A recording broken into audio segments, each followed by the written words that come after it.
Hey guys, what's going on? Got some free agency news for you dudes. Don't forget to like and subscribe to Hermdo and Detroit Fan Forum, all that good stuff. But let's get into it. As of January 28th, today, the Detroit Red Wings are in the midst of a strong season, currently second in the Atlantic Division, and are positioning themselves as buyers.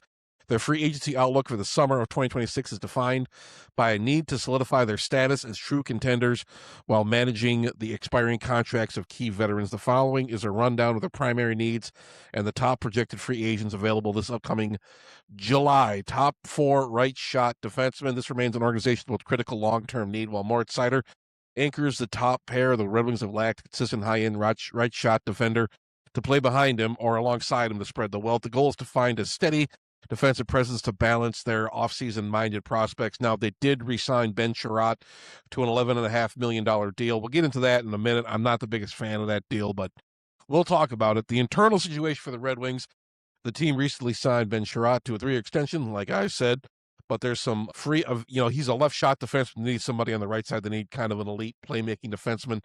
And Ben Chirot, despite being a solid net front presence, despite being a guy who's a good, mentor for Axel Sandin-Pellikka, the guy doesn't really move the puck. He doesn't really produce any offense. I think he has about 11 points in 53 games.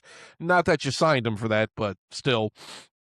Um, some available free agents here. Rasmus Anderson was a target of the Red Wings, I think, if I'm not mistaken. I think Eisman had some interest in him, but he wound up signing somewhere else. So Rasmus Anderson from the Calgary Flames is no longer available.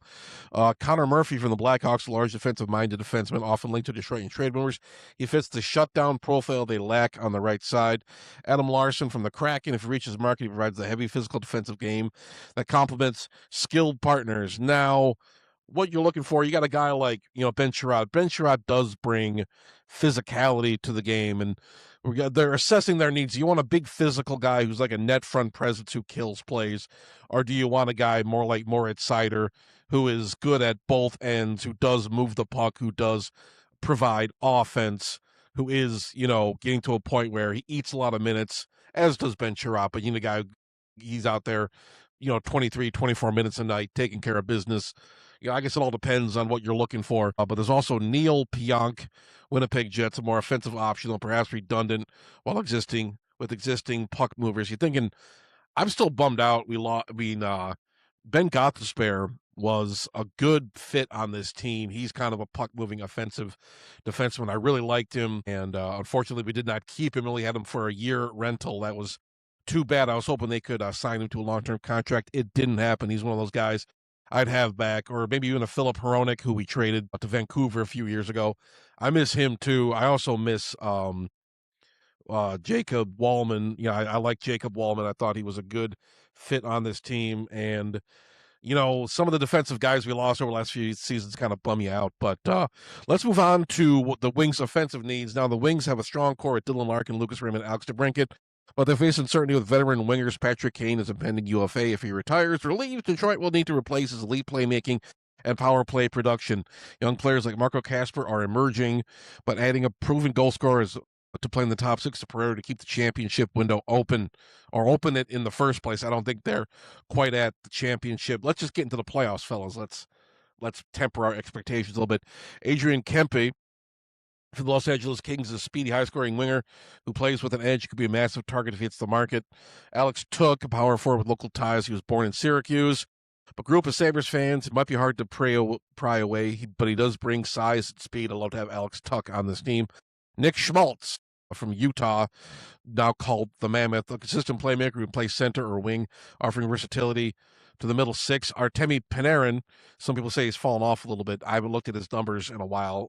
I'm not an Artemi Panarin expert, but he's the whale of the class and unlikely to leave New York. He is technically pending. So these are some guys they could target probably in July as of right now. But let's take a look at some goaltending stability.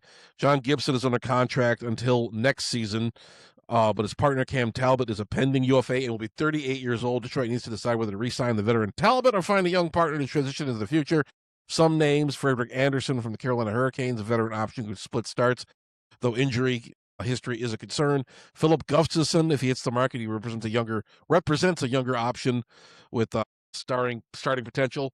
And they could always keep re-sign Cam Talbot Time to a short-term deal, keep the current tandem going. Cam Talbot has put up some pretty solid numbers in this season. I'm sorry, my brain is not working right now. Here's some more guys. We do need a second line center too. That's been a big priority for the Red Wings. I know we talked about. We will get into Elias Pettersson too. There's been some speculation about him, but Dylan Larkin anchoring the top line. Detroit needs somebody kind of to work down the middle. Push JT Compher and Andrew Kopp into more natural checking roles. Robert Thomas from St. Louis. This is a blockbuster option. Report suggests the Blues are listening to offers on Thomas as part of a total rebuild. I'm surprised they haven't rebuilt already. But he's ideally tailored for Detroit. He's 26, elite at playmaking under contract long term. He'd give Detroit a lethal 1-2 punch down the middle for the next half decade. And as far as I know from what I've read and what I've seen about Steve Yzerman's free agent approach, I think he's looking for long-term guys. I think he's looking for guys that can, probably in the Alex DeBrincat kind of Dylan Larkin range where they're in the mid to late 20s and they could give him like a pretty decent deal and keep them around for a while. I don't think he's really looking to get any rentals. But yeah, the cost would be massive for Robert Thomas, especially the cost of top prospect like Danielson or Sandin Pellikka. Sandin Pellikka and Danielson, the two stars of the Red Wings draft class in 2023, and I don't think Yzerman wants to part with either of those guys. I would hate to part with Sandin Pellikka, especially with the defensive setup on this team. But another name that could be intriguing is Vincent Trocheck, with the Rangers selling. Trocheck has been linked to Detroit. He plays a heavy two-way game that fits the Yzerman mold. He brings grit, face-off dominance, and playoff experience. He's older than Thomas, but it's cost significantly less in the trade assets while having term left on his deal. And the final one, Nazem Kadri. The Flames remain in sell mode, having already moved Rasmus Anderson to Vegas. That's where he went. I couldn't remember. Kadri's been Detroit's radar as a veteran scoring presence who can play with an edge. So, yeah, we'll see. We'll see. There's some other guys, Dougie Hamilton from as far as getting back to right-handed defensemen, Dougie Hamilton from the Devils, Justin Falk from the Blues, Luke Schenn from the Jets. The Devils are looking to shed salary. I think they just signed Andre Palat, who's kind of a mid-player. I'm not sure what the plan is there. But, Dougie Hamilton, he's an elite offensive defenseman, run the power play. You could put him with a defensive guy like Chiarot or Edvinsson and lock his game. A contract is heavy, about $9 million cap hit, so they would need, Jersey to retain some of that salary. But Justin Falk, two-way, a veteran, solid guy. He can eat minutes, not quite, dynamic as Hamilton, but he's a little bit more reliable defensively. And Luke Schenn, he's kind of the cheaper option compared to Hamilton or Falk, but he's kind of the fallback option. He's a physical shutdown defenseman. He would likely sign a third pair to add toughness to a playoff run. Toughness for a playoff run, replacing or upgrading Travis Hamonic. So, yeah, there's lots of other stuff to be talked about here. But what do you think? These names intrigue you, Wings fans? Let me know in the comment section down below. But let's get into the Ben Chirot deal, and we'll talk about what Ben Chirot brings and some of the issues with his game. Chiarot is playing a significant role for the Red Wings, who clearly value his contributions given the 3-year contract extension, $3.85 million annual average value announced today.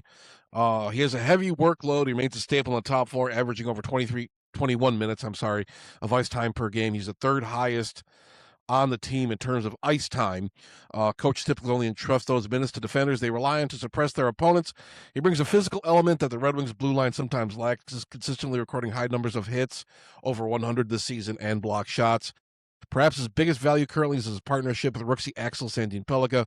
Chiarot provides a stable stay-at-home safety net that allows the younger, more offensive-minded defender to take risks. While he isn't an offensive dynamo, roughly 11 points, like I said, his plus-minus is stabilized at around even, which is an improvement over his first few seasons in Detroit, where he posted heavy minutes. The bad possession struggles. Analytically, Chiarot often struggles. His Corsi for percentage is around 45%, meaning the Red Wings tend to be outshot and outpossessed when he's on the ice. And as we discussed, he's not, he doesn't really provide any offense. As I've said before, I'll say it again. If you're looking for a modern puck-moving defenseman who drives offense, Chiarot is not the player. If you view him as a defensive stabilizer whose job is to kill plays, clear the front of the net, and mentor young talent like Axel Sandin-Pellikka, he's effectively doing the job the Red Wings pay him for. So that's the first deal of the Red Wings sort of free agency right now. They're keeping Ben Chirot around. Let me know what you think about that. Let me know what free agents you'd like to see here in terms of what do you think the Red Wings' biggest need is. I think it's top 4D. I think you got to shore up that right side. You got to have somebody in here. We talked about some of the names. Second line center, we've been talking about a second line center on the Red Wings ever since Dylan Larkin's rookie year, for fuck's sake. We also need a top 6 winger. I don't know what's going to happen with Patrick Kane this year. Seems to really like being a Red Wing. I don't know. He seems like he's still producing at a pretty decent clip, even though he's pushing 40. That's okay, though. We love Patrick Kane. Still kind of bizarre to see him on the Red Wings. So, what's one of those things? But that's going to do it for me. Thank you so much for watching. All sorts of good stuff's coming your way. Make sure you're subscribed to Detroit Fan Forum. All that fun stuff. That's all I got for you guys. Leave a comment down below, like and subscribe, all that good stuff, and I'll talk to you guys later.